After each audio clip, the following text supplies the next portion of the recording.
Analizziamo ora alcuni dettagli relativi alle camere di un albergo, definite come unità abitative, e che sono i veri prodotti a cui collegare i servizi del territorio. Nella diapositiva, in alto a sinistra, si cita che in Italia contiamo oltre 33.000 alberghi, che includono circa 1 milione di camere e 2,2 milioni di posti letto. A questi numeri dobbiamo aggiungere quelli afferenti alle strutture turistiche extraalberghiere. Il 50% dell'offerta ricettiva è classificata a 3 stelle, con un numero medio di camere pari a circa 33 per albergo. Emerge quindi, come state osservando, una dimensione contenuta delle strutture turistiche italiane, molte di queste nate ampliando la casa dell'imprenditore, e tale grandezza è ben lontana dall'ottimale per la gestione di 80 camere. Il patrimonio edilizio alberghiero necessita di più interventi in Italia per l'ampliamento del numero delle camere e le riqualificazioni per aumentare i livelli di qualità complessiva. La superficie di una camera determina una prima valutazione della qualità.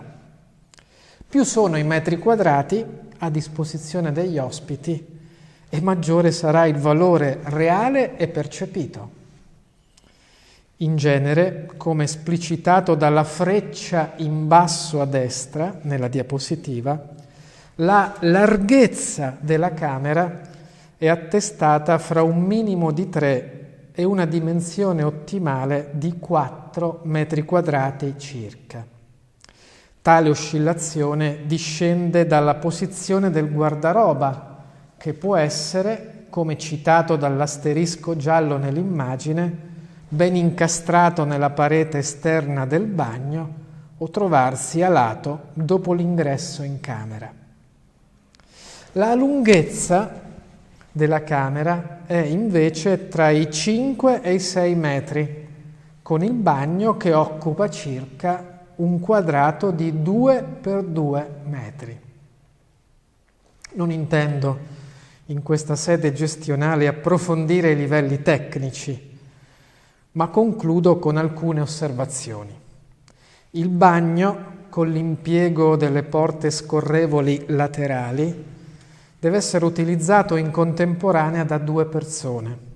Inoltre, all'interno di una camera bisogna consentire lo spostamento del cliente fra gli oggetti d'arredo, lasciando spazi larghi almeno 60 cm, che diventano 90 cm di larghezza per le persone disabili. I punti luce, se possibili, come alcuni oggetti d'arredo, dovrebbero essere agganciati alle pareti con modalità a sbalzo, in modo da ottimizzare pulizia e gestione delle camere.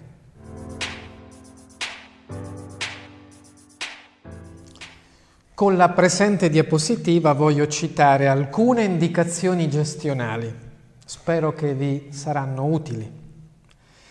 In premessa, e ciò vale in generale, in un albergo e anche in un servizio territoriale i primi 20 minuti sono quelli decisivi, ove il cliente misura la qualità dell'accoglienza. Inoltre, in Italia, il 50% dei clienti viaggia con la famiglia o insieme a piccoli gruppi. Un cliente su 3 manifesta una ampia propensione a portare con sé in vacanza gli animali d'affezione. Di questo, nei modelli di gestione, bisogna tenerne conto per raggiungere risultati ottimali. Riportiamo come orientamento 10 punti importanti di riferimento gestionale. Spero di essere molto incisivo e chiaro. 1. Pianificare bene il parcheggio per le automobili, prevedendo un posto automobile per camera, e porre attenzione anche al parcheggio per gli autobus, alla segnaletica e ai servizi di accoglienza. 2. L'insonorizzazione delle camere e di tutto l'albergo, nonché l'aria condizionata in estate e in inverno, sono ormai aspetti essenziali. 3. I letti devono essere comodi e larghi, con una dimensione fra 150 e 200 centimetri. Ciò darà la massima flessibilità di utilizzo, in quanto un letto può avere un utilizzo singolo o doppio. Nel caso di camere doppie matrimoniali, le stesse includono 2 letti ampi in grado di ospitare anche le famiglie. 4. Il frigo bar deve essere gratuito, includendo il servizio nel prezzo complessivo, e nella camera non debbono mancare opuscoli sull'albergo, i servizi e tutte le esperienze da poter vivere nel territorio. 5. È importante una televisione con schermo grande, servizi internet gratuiti, e la camera deve essere fruita con l'utilizzo di una carta elettronica di ingresso e gestione. 6. Sia il guardaroba che il tavolo, come il piano di cortesia e lavoro, devono avere, se la dimensione della camera lo consente, un'ampiezza di 150 centimetri. 7. I bagni spaziosi, ben organizzati e con pulito tonante dovrebbero includere servizi benessere che l'albergo può offrire anche nelle aree comuni della struttura. 8. Prevedere un 10% sul totale di camere particolari, con dimensioni grandi per le suite, ma anche previste per non fumatori. Curare in ogni zona l'illuminazione, che all'esterno deve essere scenografica per mettere in evidenza in modo emozionale l'architettura dell'albergo. 9. Ha assunto sempre maggiore importanza la qualità della prima colazione, anch'essa da includere nel prezzo della camera, e hanno assunto incisività e significanza anche le procedure iniziali e finali di saluto degli ospiti, check-in e check-out, che devono essere organizzate senza far fare la fila ai clienti, anche se arrivano in gruppo. 10. Come già ricordato, ma è bene ribadirlo, arredi e finiture interne sia nelle camere che nelle aree comuni degli alberghi, seppur previsti con buona qualità generale ed estetica, devono rispondere a criteri di semplicità per l'ottima gestione. I colori di arredi e finiture devono essere ben coordinati per ottenere un ampio effetto scenografico.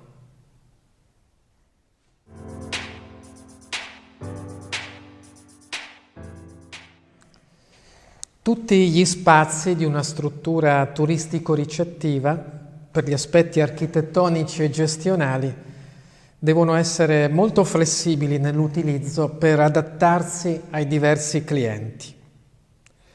Proviamo ad entrare in qualche dettaglio utile, soprattutto per le finalità gestionali.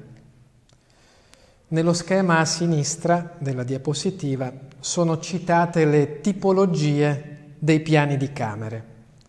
In generale, un piano di camere può essere rettangolare, con le camere nei 2 lati di un corridoio, oppure il piano di camere può essere a torre, con le camere lungo il perimetro circolare e al centro scale ascensori, corridoi e spazi di servizio ai piani.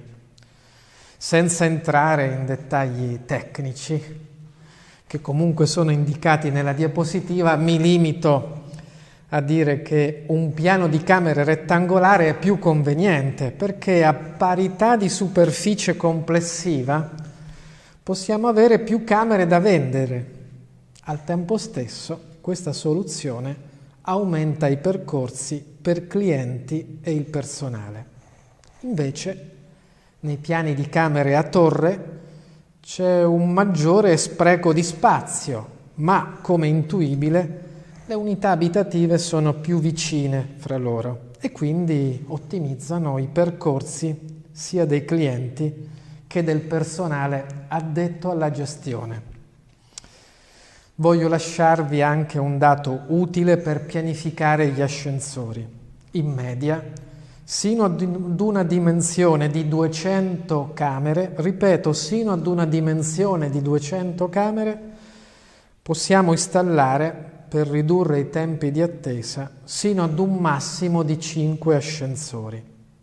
Nei grandi alberghi, e se possibile anche in quelli piccoli, il personale dovrebbe utilizzare ascensori riservati che sbarcano ai piani di camere in aree di servizio collegate con i corridoi.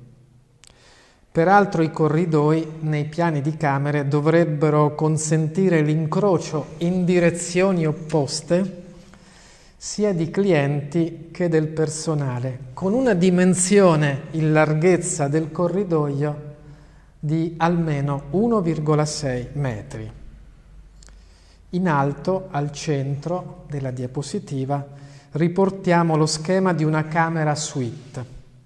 In queste unità abitative di ampio pregio, la zona soggiorno è separata da una parete o da un mobile d'arredo rispetto all'area dei letti dotata di un bagno autonomo. Sopra la testata del letto bisogna collocare un grande quadro, realizzare un affresco o decorare le superfici per un buon impatto scenico. Il copriletto deve essere coordinato nei colori con le tende dell'unità abitativa.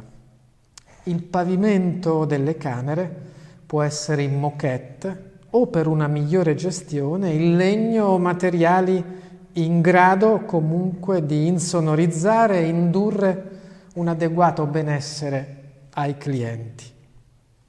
A destra, nella diapositiva, viene citato uno schema di 3 camere tra loro vicine. Quella centrale, evidenziata in giallo, può essere venduta in autonomia, ma, qualora necessario, aprendo le porte comunicanti, viene collegata con le altre unità abitative per ottenere una suite, determinando una flessibilità dell'offerta. Il banco, front desk, per le procedure di ingresso e uscita dei clienti nella zona front office, come indicato nella fotografia, in alto a sinistra, deve essere lungo minimo 5 metri per alberghi sino a 100 camere. La gestione di una struttura ricettiva, seppure un atto privatistico imprenditoriale, incide sul sistema turistico territoriale e viceversa. Se si commettono errori di pianificazione turistica in un territorio nella sua globalità, questi incideranno sul risultato delle singole attività private e, similmente, sbagliare in una struttura alberghiera privata provoca negatività nell'immagine dell'intero luogo turistico. Quindi, e concludendo questa sezione, seppur il ruolo del soggetto pubblico è differente da quello dei privati, una corretta pianificazione turistica del territorio deve includere, sottolineo, deve includere la costante, sempre virtuosa collaborazione fra queste due componenti che soltanto insieme concorrono alla qualità complessiva dell'accoglienza.